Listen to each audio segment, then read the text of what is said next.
my parents started well, but then unfortunately, it didn't end well. When I was 13, they got divorced. He came home and said, my mom couldn't take care of me, so my dad got custody of us. He came home and said, I'm done raising kids. He said the older siblings are going to have to take the younger siblings in, or I'm putting them in foster care. I was rejected by my dad at that time, and so it was painful to have somebody flat out just say, you're not worth it for me, is how I took it. And so that was hard. I think the unique thing about my channel is a dad can touch so many different lives at so many different ages and stuff. What is one message you would give to someone who is still healing from their father's absence? You letting that go is actually in your own best interest. There's also a quote that talked about forgiveness was setting a prisoner free and realizing the prisoner was you.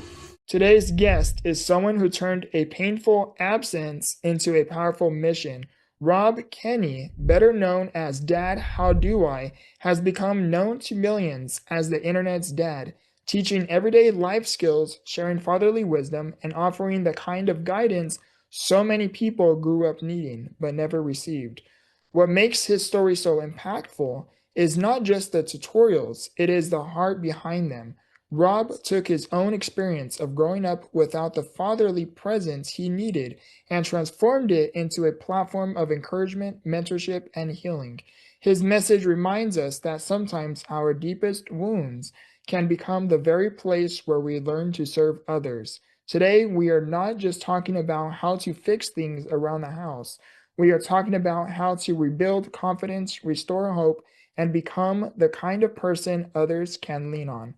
Welcome to Become the Victor, where we don't just talk about what someone went through, we talk about who they became because of it. Please welcome Rob Kenney. Thanks for having me, Victor. I appreciate you, brother. So for your audience, they primarily know you as the father who teaches Dad How Do I. For anyone who doesn't know your story, what is your story? Before the internet, before the tutorials, what is your story? Okay, sorry, I just got a notification telling me to restart my computer. I'm gonna hit later. So just being real here. Yeah, so just to clarify too, so because there's a bunch of memes going around about me, and so I just want to clarify. I had a dad when I was younger, and I'm one of 8 kids, so just I can kind of jump into that story and that'll help clarify it, I guess. Yeah. So I'm one of 8 kids, and I'm number 7, so I'm kind of on the the lower end of the totem pole, so to speak. I'm 62. I'll be 62 end of this month, and if you have any kind of understanding of birth order, I still get around my siblings, and I'm still 12. Even though I'm 62. At some point, I got to break out of that. I don't know when that actually finally happens, but. Yeah, so anyway, my parents started well, but then unfortunately, it didn't end well. It ended well at the very end, but in the middle, when I was 13, they got divorced. And then when I was 14, so my dad got custody of us. But by that time, I think he had kind of gotten burnt out on whatever, just all the responsibility, everything going on. I don't know. And so he came home and said, my mom couldn't take care of me. And so my dad got custody of us, but he was just doing it because I think he felt like that was the right thing to do. And he came home and said, I'm done raising kids. He said the older siblings are going to have to take the younger siblings in, or I'm putting them in foster care. And thankfully, my brother Rick and his wife Karen took me in. They were just kids themselves. My brother was 23 and his wife was 24. So I went to live with them. And so that was hard. That was difficult. And I've shared this before. My self-esteem was so bad at that time, even though I was actually on the outside appeared like a good looking, like I kind of had things together. On the inside, I wasn't. I was my self-esteem was really shook by that. And I didn't even like to say my own name, Rob Kenney, because I was embarrassed. I was ashamed of who I was, because it was such a critical time, 13, 14 years old for a male, where you're going through puberty and you're questioning so much. Yeah, it was difficult. That was just really hard. I've had people say to me, "Oh, my dad died at that age," or whatever. It was a little bit, not to be insensitive, because I'm sure that's hard too. I'm just saying, I think for me, it was hard because I was rejected by my dad at that time. And so it was painful to have somebody flat out just say, you're not worth it for me, is how I took it. And so that was hard. And so anyway, that's in the past now. Everything ended well. I like to say it's like if you one of my favorite all-time shows is It's a Wonderful Life. And if you watch It's a Wonderful Life, it can be painful in the middle. It's hard to watch it, but that's what makes it so glorious at the end. It ends amazing, and it's a tearjerker at the end. You're crying because of how it, ends. And that's kind of, I would say, with my story, it was hard. And it's hard to, rehash all that, but it happened. And I'm past it, but everything ended well. So thankfully, I married well, raised two adult children, and then when were out of the home, I shouldn't say adult children. I always say we wanted to raise good adults. You don't want to raise good kids because then they live in your basement the rest of their lives because you haven't given them the skills to be able to, to function. And so once our kids moved out of our house, I was a little bit lost because when my dad left, a big part of who I was poured into my family. And when they were gone, it's like, now what? I'm 55. Now what do I do with my life? And so thankfully, the Lord brought this thing into my life, and I'm just trying to be faithful where I just thought I was going to share how-tos with 30 or 40 people. And that's true. I thought that that's what I was going to do. And I was going to share my faith too and kind of walk people through how I ended up where I'm at and all that, and just kind of mentor a handful of people, so to speak. And that didn't happen. Obviously, everything kind of blew up pretty much overnight. Within about a month and a half, had over 1 million followers trying to figure out just what happened to my life, which was terrifying. But I'm doing all the talking here. I don't want No, to. you're perfect. Forth here. This is your time to shine. Okay. Well, I mean, so that's the story. Yeah. I'll stop. Wow. Yeah, but before we get into before we get into like a YouTube channel and all of this, is I'm really curious is what helped you navigate the mental barriers when your dad was no longer there? Like what helped you navigate that process? Like you said you were 13, 14 years old. What helped you through that process? I know Well, your siblings helped take care of you, but yeah, I would say my brother, thankfully, even though he was 23, I say this about my own daughter. My daughter was born older, kind of like another line from It's a Wonderful Life. They talking about George Bailey, and he was born older, is what his dad says, meaning he just more mature. And my brother Rick was like that, where he was kind of he didn't, he struggled too because he was just a kid at 23, but he did have a pretty solid understanding of what a man should be like, and so thankfully he was pretty solid that I could land, we went to church together, and I was trying to figure out that whole thing at the time, and so he was pretty solid ground for me to be able to talk through some of the things. But it was also hard because when you're 13, 14, and my brother was kind of my hero, there's stuff that you're going through that I don't want to necessarily share with my brother, you know? And so that was kind of difficult because I couldn't be completely honest. And that's probably on me. It wasn't his fault. I just felt, I didn't want him to look at me lesser.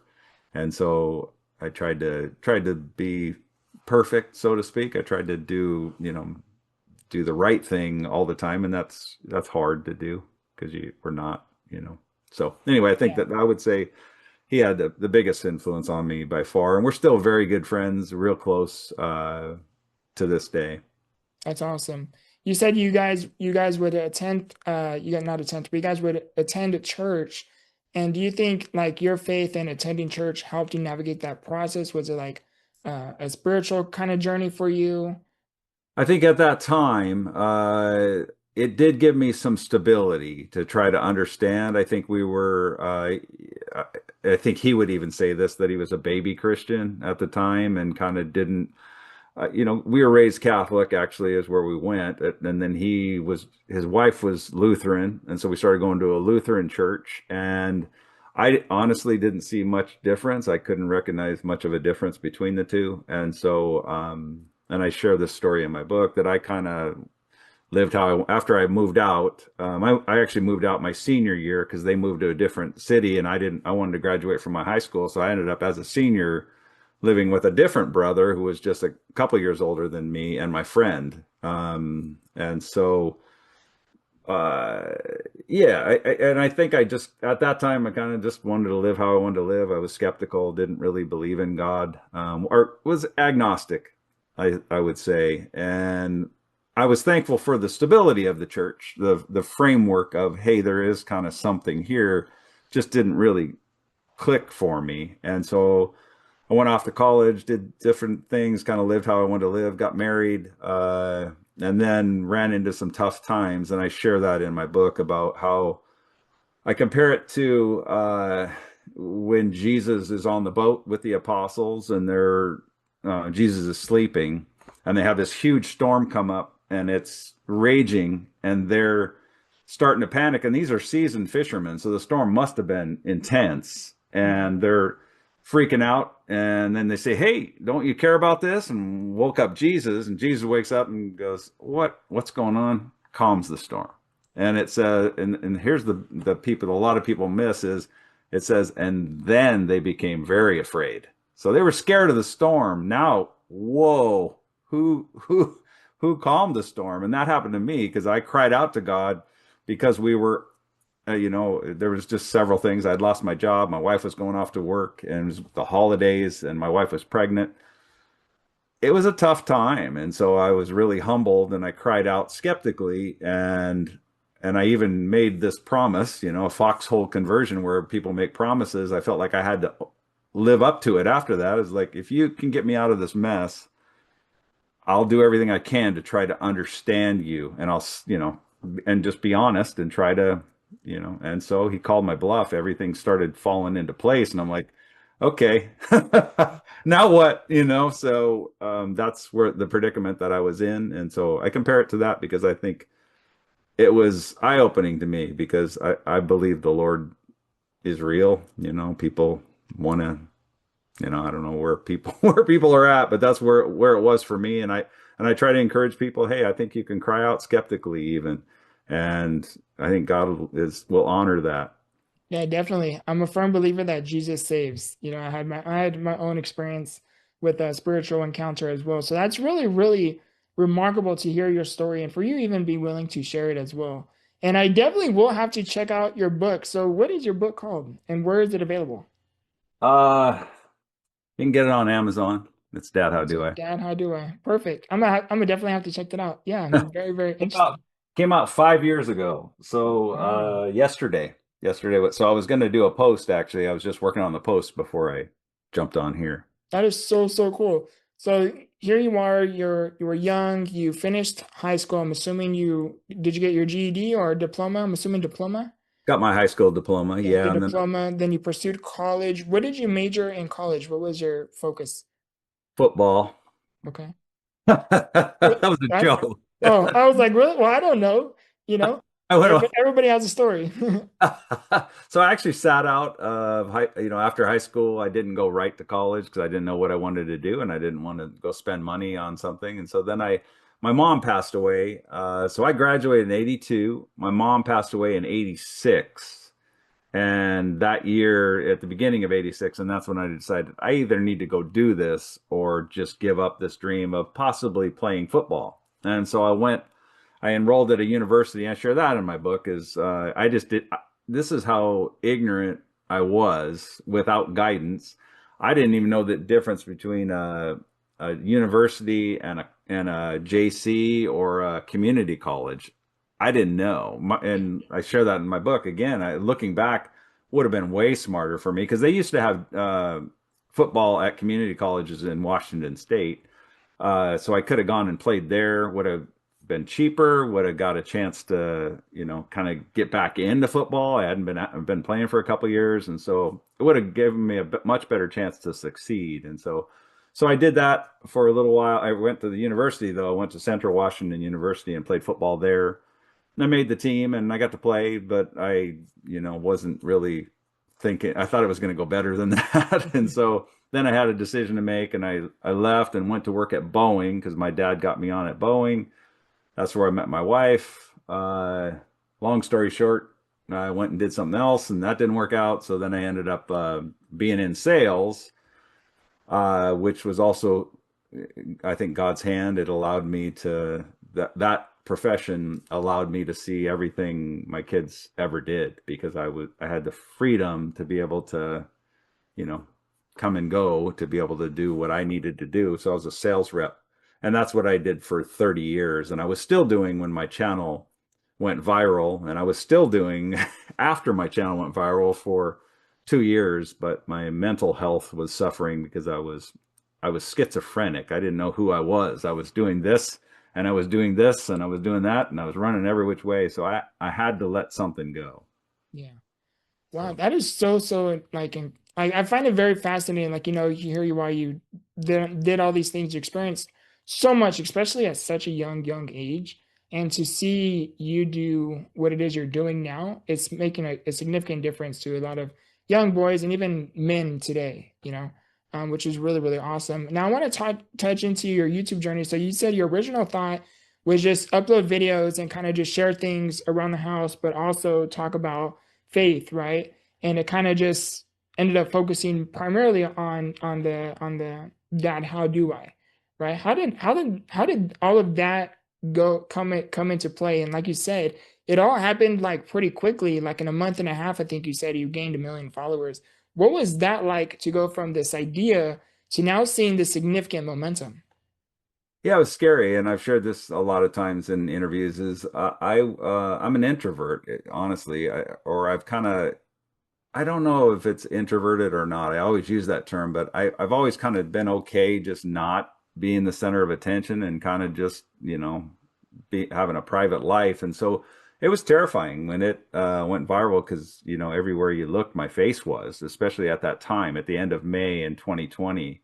And I think a lot of it had to do with my backstory, and I think a lot of it had to do with what we were going through because COVID, I was right in the heart of COVID. And so people were at home and maybe lonely and just trying to make a connection with people. I know when we would go during COVID, even though we were in lockdown, we'd still walk our dog. And I'd walk, when I'm walking our dog, I'm waving at everybody because I just miss the interaction, the human interaction with other people, Yeah. especially in sales. I would go out and meet with my customers all the time, but I couldn't because I was locked down. And so, yeah. So, and my daughter helped encourage, I've shared this a lot too, is my daughter helped encourage me to put it out when I did. Cause I'd thought of it a couple years before I actually posted anything. I think that'd be a good idea for a channel, just practical advice coming from a dad. And stuff I've learned the hard way, but just how to change a tire, how to change a battery, how to do a lot of these things that maybe people don't know how to do.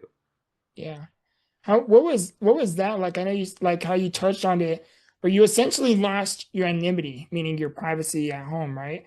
Yeah. Like what was that transition like? You said you were going out with friends, and then now you were just like interacting with like your neighborhood dogs, to kind of feel that normalcy again. Like what helped you navigate through like that type of mental barrier? Because that is a lot of pressure. It was strange because there's also other things going on because, dealing with because having to relive my story too, which was painful. I'm sure you can relate to this. There's certain things that in your life, you're much younger than me, but even I'm 62, and this happened almost 50 years ago, and it can still bring up some emotions like, that hurt. Yeah. And so when I'm on these interviews, on TV or whatever, all these different things are coming at me and I'm reliving that story over and over and over. So it was actually healing. At the time, it was hard because I was trying to, people want to hear the story and I'm struggling emotionally to get through the story because I'm a human, I'm not a robot that's just, rattling off a story. This actually happened to me and it was hard at that time. And so like I said, I think now because of telling my story over and over again, it's helped me process it and I'm in a good place. The Lord has been so gracious to me through it all. And honestly, too, because we were in COVID, if we weren't in COVID, I mean, it might not even have blown up, too. So who knows? It's easy to speculate. But if I was not in COVID and I was being asked to go on the Today Show in person, I would have said, no, thank you. I can't do that. I'd be a nervous wreck. And so, in the comfort of my own home, being interviewed by Craig Melvin, I could just talk. I'm looking up and there's my dog, and oh, I'm back and I'm talking to Craig Melvin. So it, Yeah. it, it really helped grow me out of my uh, introvertedness, I guess. I hate to use that word because I don't know if that's completely accurate of what I am, because I think it depends on what um, what I'm doing at the time, whether I'm introverted. Because some people I play pickleball with, they go, "There's no way you're an introvert," because Yeah. I like to have fun when I'm playing pickleball, but in certain scenarios, I'll climb up and just want to hide. Yeah, no, completely understandable too, because you have your personal life going on, and then your professional life too. A lot of different things to juggle with. To like anyone, you run into someone going into a restaurant, for example, they see Rob Kenney or Mr. or Dad, how do I, right? They don't really think about like, oh, he's a dad or he's a husband, he's a brother, right? There's like so many other things that go on behind the scenes, especially like the emotion side of it. That's a really, really big part. What helped you? What do you think helped you navigate the emotional process where you did start to share your story? Because to share your story, especially the most difficult times, like it's not the easiest thing. What do you think helped you? What helps you share your story? I think the Lord, I'm grounded, and so I know that He loves me, Yeah, even though other people, sadly, I hate, maybe I shouldn't even say this, but it's caused some tension within my own family too. Not my kids or that, but some of my siblings are still upset with me sharing the story, because they think that they've come to the conclusion that I'm bashing my dad. But I hope you read my book and see that I'm not. I'm just telling a story that happened to me. And thankfully, my dad and I reconciled. And part of the reason I think it's important to be honest and share that story, because I would be the first one to point fingers at myself, that I struggled with unforgiveness with him. For the longest time, there was a probably 15-year window where I held that against my dad, and it was hard because of what he did and how he treated me. And so I kept waiting for him to ask for forgiveness. And I'd even become a Christian by that time, and I still hung on to it for another 10 years. So it's probably longer than 15 years, probably 20 or 25 years that I kept holding unforgiveness towards him. And then I heard the saying, uh, unforgiveness is like drinking poison and hoping it hurts the other person. And that was a light bulb moment for me. That was an epiphany, like, that's what I'm doing. Because I kept thinking he should apologize. For me to forgive, he needs to come to me and ask for forgiveness. And if you do that, your life could go by. Your whole life could go by, and you never, you never got over it. And meanwhile, you're kind of playing a victim. And that I just found that wasn't helpful. And as soon as I finally let him go, I started to live. I started to breathe. I started to, wow, I don't have to spin that plate of unforgiveness towards my dad. I don't have to keep that plate spinning. And so that energy's freed up to do amazing things. And it was healing for me to do that. What helped you? What helped you rekindle your relationship? Like you said, you had to let it go. Was it like prayer? Was it spiritual? Was there something emotionally going on? Like what do you think helped you let it go? The intention behind it is for another person listening to this, and they are experiencing the exact same similar experience or circumstance you had gone through. Like what helped you go let that go?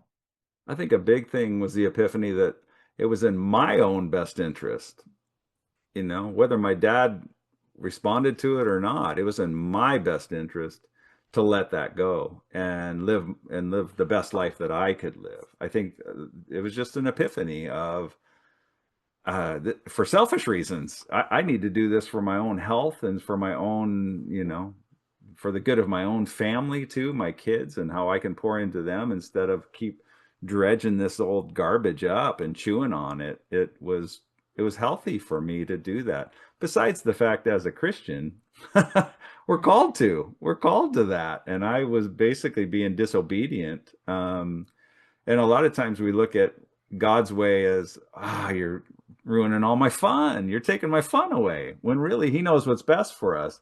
And looking back, absolutely, that was the best thing I could have done. I just was stubborn for far too long. Yeah. But it all led you right where you are, so you had to go through. Unfortunately, it sucked to go through those experiences, but it did shape you into the man that you are today. Amen. No, I would say that for sure. I think, and I've shared this quite a few times too. I think it's given me a level of empathy that I wouldn't have if I just skipped through life and everything was normal, so to speak. I think I couldn't relate. And when I was younger too, I was kind of chubby, and so my older, couple siblings or whatever would make fun of me and then I sprouted up when I was, and so I kind of grew out of it. But uh, and so I remember my brother, because I went to live with my brother, and I was still kind of chubby, and he said, Rob, someday. So again, my brother Rick had a lot of wisdom. He said, someday you'll how did he say it? That you'll be able to understand how painful that is. So when you see other people that have an issue, don't make fun of them. Right? I mean, it's as simple as that, because you realize, that sucks. It's hurtful to have people say hurtful things to you, and I experienced that. And so, I'm not perfect, but I try to, and I try to talk about being kind too on my channel, and the difference between being kind and being nice. I think it takes strength to be kind, because you're choosing, whether you think that person deserves it or not, you're choosing to be kind. Yeah. No, like you said, it takes so much strength to be kind because, like you said, it's a choice. Even though they deserve it or not, it Right. becomes a choice. And at the end of the day, what I learned is, how you treat people is a testament to your character, and how people treat you is a testament to their character. And do not let someone else's character, dictate who you are. And I think that's very, very important. Hmm. When you were going through this process, you started your YouTube channel, you were seeing a significant momentum, especially like very, very early on. Not only do you see this huge milestone, I would call it, or this huge type of success behind it, because there's so much that go into it. Did it also impact those around you? And if so, what way? Well, if you're talking about immediate family, it was hard. My wife and I still to this day go, that was hard. I do from my perspective, but it was also hard on her, because we're both fairly private people. And so her and I trying to navigate that and what this looks like, and trying to maintain a fairly normal life still, where I get recognized in public, not all the time though, because it's not like I'm not Johnny Carson or something, I mean, not everybody's tuned into me every night. So in certain, situations, oh, that's him. And in other situations, they don't have any idea who I am, right? So Yeah. so it's anyway, trying to navigate that's interesting. My daughter was a part of it, so she was good. My son's over on the East Coast. He's in Virginia. And so I called him and said, "Hey Kyle, are you okay with this? Or if you're not, I'll shut it down." I said, "My relationship with you guys means more to me than anything I could ever do. I'm not going to chase this thing."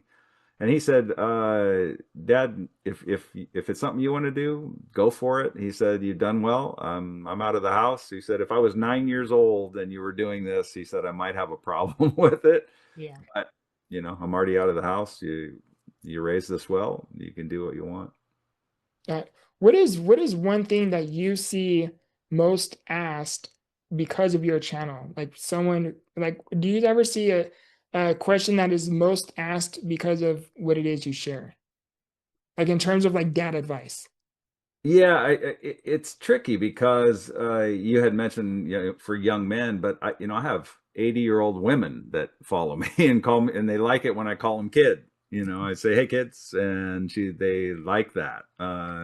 And so I think the unique thing about my channel is a dad uh, can touch so many different lives at so many different ages and stuff. And I think certain YouTube channels, they're a travel channel, so you're going to get travel from them. But for me, I can give you advice. I can tell a joke. I can show you how to shave. I can show you how to change a tire. I can show you how to cook. I can show you how to do so many different things. So it's all over the place. And I just recently, this was very touching. I got a card from a young woman who graduated from high school and shared it with me because I had an impact on her life. And she took the time to send me like, "Hey, I'm graduating," and wrote me a nice note in it. And that means a lot to me. I mean, that's pretty cool because there's so many things that I just, sometimes you wonder, are people really, is this helping anybody anymore? I don't know. But I think just my presence. So I don't want to, I think it's the Lord working through me. So don't get me wrong. I don't want to act like,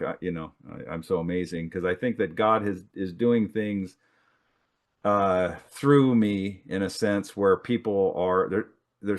I think there's healing happening where people are, watching me tie a tie and crying. They're not just learning how to tie a tie, but they're getting a sense of being cared for or loved that maybe they've never had or don't have any longer or what have you. And so, and I give God the credit for it, because I do believe God gets a bad rap. I think dads get a bad rap. And a lot of, you have some bad dads, and then so every dad's bad. Well, dads are important, moms are important, but dads are important too. And so I think healing that in a lot of people that didn't necessarily have a good dad. And I think it's also helpful again with God. I think God, a lot of people have this thing that God's a taskmaster. Boy, the gospel is the most beautiful message you'll ever hear in your entire life, what he did for us on our behalf. And so when we pass, we can know that we have eternal life. What a beautiful message. Yeah, what? I'm not earning it. You're giving it to me. It's a gift. Yeah. What? And people get that backwards. They think and even people that have heard that message think they're somehow earning it. It's already paid for. The debt's, Jesus on the cross said it's finished. The debt's been paid in full.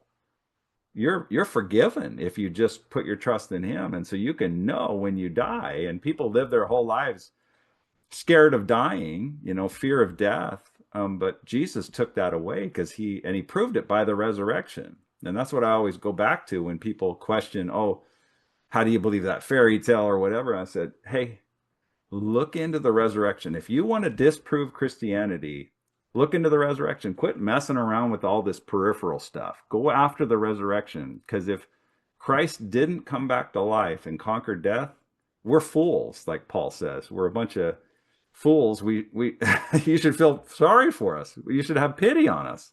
But if he did rise from the dead, he proved that he conquered death, and we can know that we have eternal life because of what he did." Yeah. As beautifully said. When you are a mentor to so many individuals, who mentored you? I'm actually very curious on this one. Well, I would say, like I said, my brother Rick helped me in a lot of areas, but I learned a lot of things from a lot of people. I learned how to tie a tie the right way. I would say that this is the right way to do it, because you see, and I shared this in a recent video a couple months ago about the right way to tie a tie, because you get a balanced knot. And I learned that from my roommate when I was 19, because he was a sharp guy. His name was Bruce Gagnon, and he was always looking sharp. And he taught me how to tie a tie. And he's the one that said, "Hey, pay attention to the knot, because you're building that and you want it to look a certain way, because there's a couple knots." And anyway, so I've tried to learn stuff from anybody and everybody, and I share a lot of stuff on Wisdom Wednesdays too. Quotes. And I've had people say, "I can't listen to what that guy said because he said this thing." I'm like, you can learn something from anybody. Yeah. It doesn't mean you have to buy into everything they do, Yeah. but you can learn something from everybody. I get people commenting on my faith or whatever, and it's like, I wish you wouldn't say God bless you. really? You know, is that, I think there's probably worse things you've heard from people. Yeah. That's that's going to offend you, or yeah. I mean, yeah, it's all over the place where people, no, I can't follow you because you said this or whatever. Well, that's a pretty tough way to live if you're just going to isolate yourself from anybody and everybody that doesn't 100% agree with you on everything. Yeah. And the crazy thing is too, is like a lot of people within their circle, they probably disagree with, but it's completely different just because you're a public figure. Yeah, It comes with the territory, sure. unfortunately. Yeah. When you were so here you are, you're a dad and being a mentor to so many individuals. Did you have any idea, whether it was early on or even if you started to see some momentum, did you have any idea it would turn out to be what it is today? No. That's a flat answer because it's true. I thought, again, I thought I'd have 30, 40 followers, and you can even go back to my early videos and I'm holding up a scratch pad or whatever, a notepad that says 10,000. I've got 10,000 followers. I can't believe, what is this thing? And I still was trying to get my head around it because it just kind of snowballed. Reddit got a hold of it, and that's when it really went viral after somebody posted it there. And then Facebook, I think it's one of the top liked something somebody shared about me, and it's still one of the, at the time it was like number one, I think, or number two all time most liked post. I think it's like number 12 or now because we've been a few been a few years. Um, yeah, so I had no idea, and we weren't prepared for it. It didn't we didn't start it out as a business or anything, and there was no foundation built, and so we quickly had to, oh my goodness, I got to get a manager. I got to got to set this up as a business, because I didn't plan on leaving my job, but it just got to be too much, so I had to. Did when you hit a certain milestone, did people start reaching out to you, like how they can be of service for you, or did you have to seek out these individuals yourself? I had people wanting to help, but also at 6 years in, I'm way more skeptical than I was at the Yeah, time. Oh, you want to help? Oh, great. Oh, you wanted something out of it. yeah, I I'll even tell this funny story. So I had a guy in Russia that started taking my videos and dubbing them. And I'm like, wait a second, what? He's dubbing them into Russian? I'm like, I don't mind that, but maybe ask me first. And yeah, so you can go on YouTube and you can see who's stealing your stuff. And so I went on YouTube and I'm like, I, sorry, I'm going to just go ahead and put in a copyright claim. This is all my stuff. And yeah. so then it's interesting because he wrote me an email and he said, hey, how come you took down my stuff? I see that you took down my stuff. Don't you want to help Russian kids? So they try to put it on you like you're the bad guy. Yeah. And the interesting thing was he had a picture of me in his email. So it looked like he was me writing me. Like, Dang. so I wrote him back and I said, listen, I said, here's what I'll do for you. I said, if you promise to never make any money off it, I'll let you do free range. You can go ahead and do whatever you want with it. But if you're gonna make any money off it, sorry, I'm gonna pull the plug. Yeah. Never heard from him again. Wow. To even like not only just upload your content, but to even post your picture like it's them writing. When That's he wrote great. me an email, Yeah, that's an "Big interesting mistake. interaction. You might want to change that first." Dang. What was that? What was that like? It was disappointing because then after that, I'd get a lot of people commenting, "Oh, you must not love your Russian kids." There's a lot, and it's like you don't know the whole story. You just Yeah. don't know the whole story, and you're just assuming the worst of me. Yeah. Wow. So here you are, you have your YouTube channel. What made you begin your to become an author? How did that transition come into play? That wasn't planned. I got reached out to by several book companies to see if I was interested in doing it. And so I thought, yeah, I'd love to be able to share this and the story and what I shared. And they gave me leeway on it. They said, what would you like to talk about? And I said, So when I turned 50, I we had a celebration with my siblings and stuff, and I shared the what I I shared one character trait that I learned from each of them, and I thought, and they loved it. They thought it was amazing. That's pretty touching, and so I thought when I went to write my book that I'll just do that because they loved it. And then I can kind of share a little bit more of my story, but then also kind of highlight them, my siblings, because they had so much to do with me, with the man I became. And yeah, sadly, a couple of my siblings still are not happy with it, even though, and I don't even think they've read the whole book. They Mm. just want to assume, and again, talking about assuming the worst of you, it's hard when people assume the worst of you. I'd prefer you if you don't like me, at least have facts to back it up. Don't just have these assumptions that you think I'm a certain way. Let's, am I really that way? If that, don't build up a straw man and knock him over. Actually read the book and go, this is what I had a problem with. Instead, just, to assume that the whole book is about bashing my dad. That's not what it's about at all. If you read it, I did my best to try to paint my dad in a good light, but also he had a window of time that wasn't so great, and then it ended well. So, I'm sorry to hear that.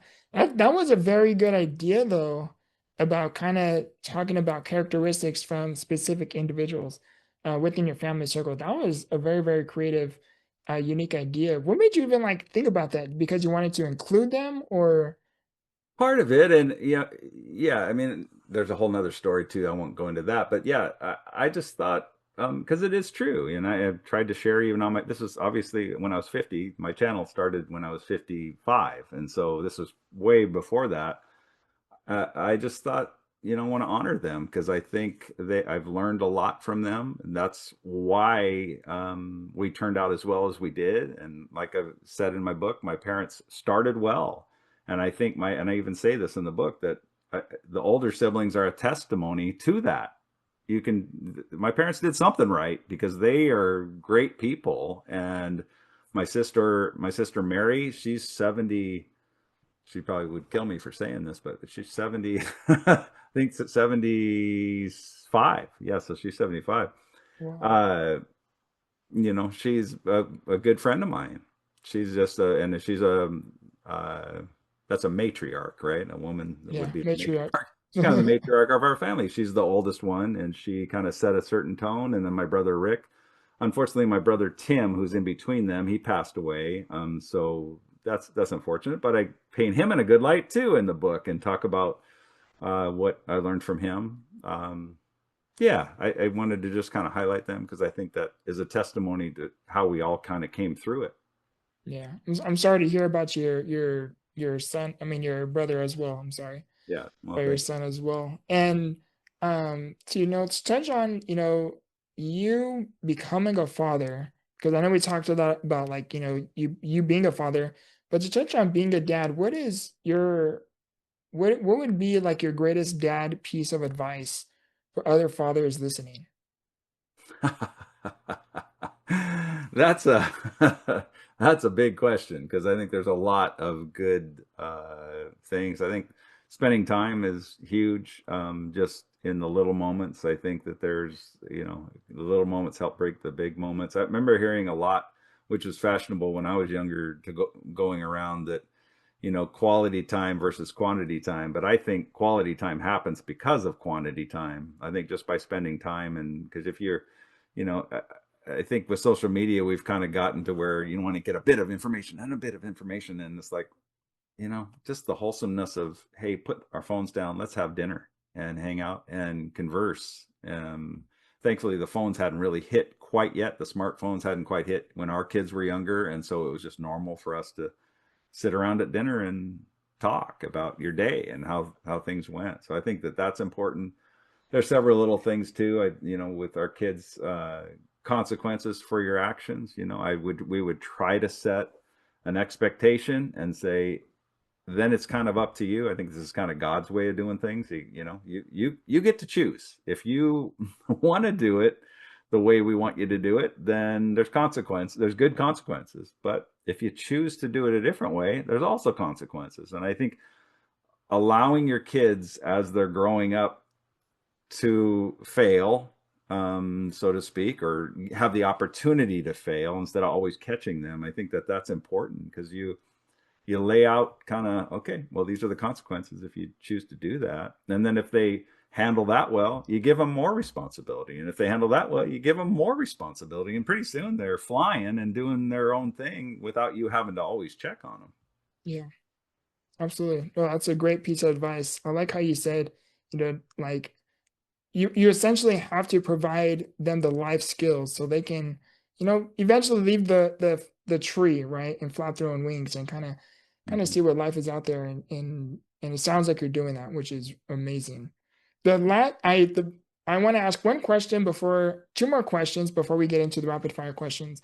Is what is one misconception, if you're comfortable sharing it, of course, is what is one misconception about your father, whether it's publicly or within your family circle, that you would like to clarify? Uh, I don't know. I think it depends on who you talk to. Some people will want to beat up my dad, and I don't want that. My dad and I, especially at the end of his life, we would go fishing together as brothers and siblings, and my dad, we'd still try to include him. And so I in no way, and thankfully he became a Christian before he passed, several years before he passed, and then we connected on that level too. And so I believe I'm going to see my dad again. I honestly believe that. That's the promise of my faith. And so I would hope that my dad would see me be proud of what I've done with what happened rather than be ashamed because I don't want to paint him in a bad light. But and he started well. Unfortunately, there was a window that was really really difficult, and one of the things, and I think he hopefully he would look at that as fair, that I was treating it fair and not trying to bash him, that he would understand that I I tried to do the best I could with that, and also that it's helped a lot of people. I believe, and I think in that area, it's helped people not only learning how to tie a tie, but you're learning how to forgive and how to go handle your own struggles. Yeah. And I'm sorry to hear about your dad too, and I'm glad you guys were able to reconcile your guys' relationship Yeah, before he passed. And he definitely is, for whatever it's worth, he's definitely with you in spirit. And I can definitely say that, regardless of what you guys had experienced together, right? You did become the man that you are today, and you are making an impact to so many other individuals, and he is also part of that. yeah. Oh, very well said. Yeah. And the last question is, what is, I ask all of my guests this, and I'm very fascinated with it. It's one of my favorite questions. What is a question you wish more people asked you, but they don't? Uh, I don't know. For me, and I don't know if you know this story or not, but I tried to share my faith more on my channel a couple months ago, and Yeah. it didn't go well. There was a lot of pushback, and so that saddens me because I think it's who I am, or I know it's who I am, and where I get my foundation, where I get my wisdom, it's from the Lord. And so I was hoping to share that, but people want to separate that. They want to, you're this, you can't bring that part in. Well, I can't, but that's who I am. And so that was a little hurtful to have. I wish people were more eager to understand, but I understand it's a spiritual battle and I understand. So I get that. It's just, it disappoints me because I'd love to share, because that's honestly, I could show you how to, unclog your toilet, but lasting value, does that have lasting value? Really doesn't. And so understanding, I think having an eternal perspective on my life has grounded me because I understand that that death's not the end. And as I get to be older and older, the younger generation, I think will see that you're young for a blip and then you're old. It happens. It seems overnight. So I'd rather have people want to know more about things that last instead of things that are temporary. Yeah, absolutely.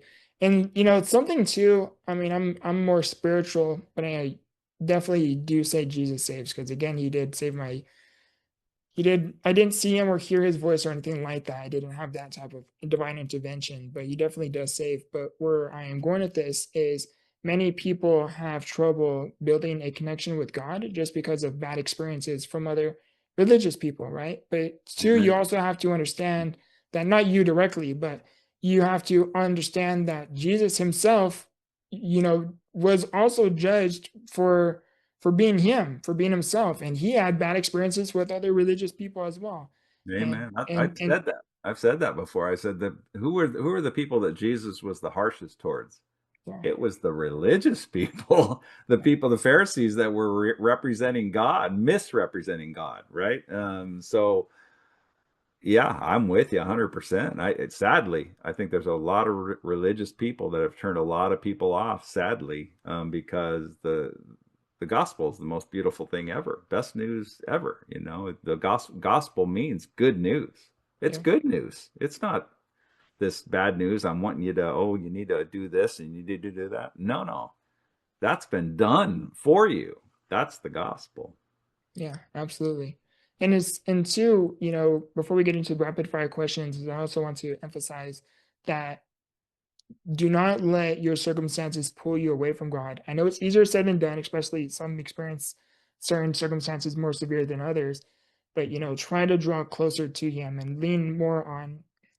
Do not lean on your own understanding, and lean more towards what God can help you through, what He will pull you through, and try. And He can definitely do some remarkable things on your story. Amen.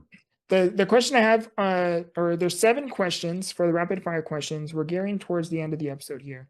The first question is, what is one life skill every young person should learn before adulthood? There's so many, but if this is rapid fire, first thing that comes to my mind is how to change a tire. That's a good one. What is the most common question people ask you? Uh, Most common one? I don't have an answer for that. If it's rapid fire, I don't Yeah, know. no, it's okay. It's There's, okay. I get a lot of questions, so. What is one thing you learned from becoming the internet's dad? I love this question. One thing I've learned, it's hard when it's just one thing to try to narrow it down. I don't know. I've learned who I am and I guess it would tell me who I am and who other people and what other people think of me, I guess, and whether people like me for who I am instead of who they think I am. What is That's one thing you had to teach yourself growing up? I learned how to shave kind of on my own.